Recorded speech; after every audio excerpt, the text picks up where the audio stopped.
جب حضرت ابراہیم علیہ السلام کے دل میں خواہش جاگی اور اللہ سے عرض کی کہ میں دیکھنا چاہتا ہوں کہ تو مردوں کو کیسے زندہ کرتا ہے، تو اللہ نے ان کو کیا معجزہ دکھایا۔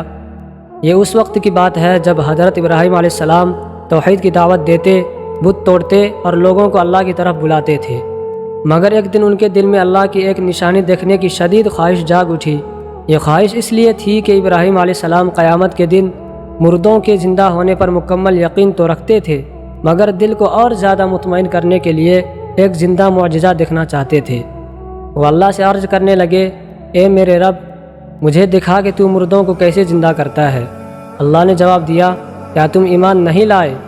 ابراہیم علیہ السلام نے فوراً کہا، جی ہاں، ایمان لایا ہوں، مگر یہ خواہش اس لیے ہے کہ میرا دل اور زیادہ مطمئن ہو جائے۔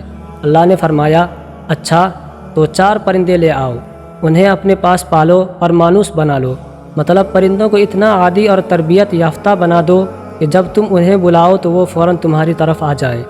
پھر انہیں ذبح کر کے ٹکڑے ٹکڑے کر دو اور ان ٹکڑوں کو مختلف پہاڑوں پر رکھ دو۔ حضرت ابراہیم علیہ السلام نے حکم مانا، انہوں نے 4 مختلف پرندے لیے۔ تفسیر میں کبوتر، مرغ، کوا اور مرغابی کا ذکر ہے۔ انہیں پالا، تربیت دی اور انہیں اپنی آواز پر آنے والا بنا لیا۔ پھر انہیں ذبح کیا، ان کے جسم کے ٹکڑے ٹکڑے کر کے 4 مختلف پہاڑوں پر الگ الگ رکھ دیے۔ پھر ابراہیم علیہ السلام واپس آئے اور اللہ کے حکم سے پرندوں کو بلایا۔ اللہ کی قدرت سے وہ 4 پرندے اپنے اپنے ٹکڑوں سے زندہ ہو کر اڑتے ہوئے تیزی سے حضرت ابراہیم علیہ السلام کے پاس آ گئے۔ وہ بالکل مکمل اور زندہ تھے، جیسے پہلے کبھی مرے ہی نہ ہوں۔ حضرت ابراہیم علیہ السلام نے یہ معجزہ دیکھ کر اللہ کی قدرت پر مزید یقین کر لیا اور ان کا دل مطمئن ہو گیا۔